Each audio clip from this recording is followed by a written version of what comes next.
اعوذ باللہ من الشیطان الرجیم بسم اللہ الرحمن الرحیم السلام علیکم ورحمۃ اللہ وبرکاتہ۔ ناظرین کرام، آج ہم اربعین نبوی میں سے حدیث نمبر 19 کا درس آپ کے سامنے پیش کرنے کی سعادت حاصل کریں گے۔ حضرت عبداللہ ابن عباس رضی اللہ تعالی عنہما سے روایت ہے، آپ فرماتے ہیں میں ایک دن سواری پر رسول کریم صلی اللہ علیہ وسلم کے پیچھے بیٹھا ہوا تھا۔ تو آپ صلی اللہ علیہ وسلم نے فرمایا، اے لڑکے، میں تجھے چند اہم باتیں بتلاتا ہوں، انہیں یاد رکھ۔ تو اللہ کے احکام کی حفاظت کر، وہ تیری حفاظت فرمائے گا۔ تو اللہ کے حقوق کا خیال رکھ، تو اسے اپنے سامنے پائے گا۔ جب تو مانگے تو صرف اللہ سے مانگ، اور جب تو مدد طلب کرے تو صرف اللہ سے مدد طلب کرے۔ اور یہ بات جان لے کہ اگر ساری امت بھی اکٹھا ہو کر تجھے کچھ نفع پہنچانا چاہے، اس سے زیادہ کچھ نفع نہیں پہنچا سکتی جو تیرے لیے اللہ نے لکھ دیا ہے۔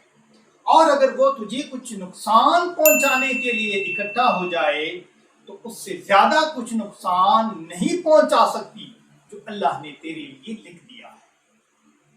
سنن ترمذی کے علاوہ ایک دوسری روایت میں ہے، تو اللہ کے حقوق کا خیال رکھ تو اسے اپنے سامنے پائے گا۔ تو خوشحالی میں اللہ کو پہچان اور اس کی طرف توجہ رکھ، وہ تجھے سختی اور مصیبت میں پہچانے گا۔ اور جان لے جو کچھ تجھ سے رہ گیا، جو تجھے پہنچنے والا نہ تھا، اور جو کچھ تجھے پہنچ گیا وہ تجھ سے چوکنے والا نہیں تھا۔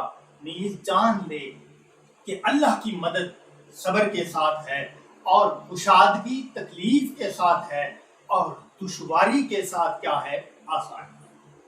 اس حدیث مبارکہ میں احکام خداوندی کی بجا آوری، دین اسلام کی حفاظت، توحید خداوندی پر کامل یقین اور تعلق باللہ کی تعلیم دی گئی ہے۔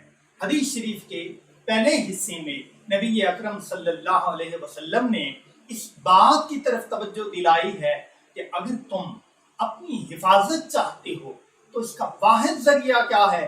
دین الہی اور شریعت اسلامیہ کا تحفظ ہے، کیونکہ طاقت اور قوت کا اصل مالک کیا ہے؟ اللہ تعالیٰ ہے۔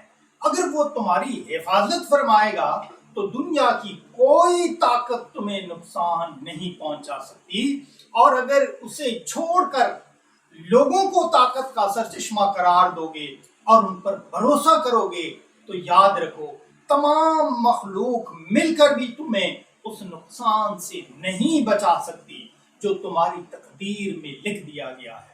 حدیث کے آخری حصہ میں بھی اس بات کی طرف اشارہ ہے کہ تمہارے لیے نفع نقصان مقدر ہو چکا ہے، لہذا وہی ہوگا جو اللہ کو منظور ہوگا۔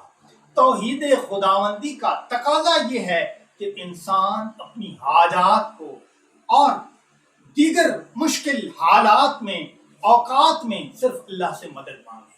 انبیاء کرام، اولیاء اعظام اور دوسرے لوگوں کے وسیلہ سے بارگاہ خداوندی میں التجا کر سکتا ہے، لیکن ان اولیاء کو انہیں خدا یا اس کے برابر سمجھ کر اس سے مدد مانگنا یہ کیا ہے؟ شرک ہے۔ یہاں یہ بات یاد رہے کہ مسلمان موحد جب اولیاء کرام سے سوال کرتا ہے تو وہ ان کو خدا نہیں سمجھتا بلکہ وسیلہ خیال کرتا ہے۔ اللہ رب العزت ہمیں سرکار دو عالم صلی اللہ علیہ وسلم کے ان روشن فرامین پر عمل پیرا ہونے کی توفیق عطا فرمائے۔ وما علینا الا البلاغ المبین۔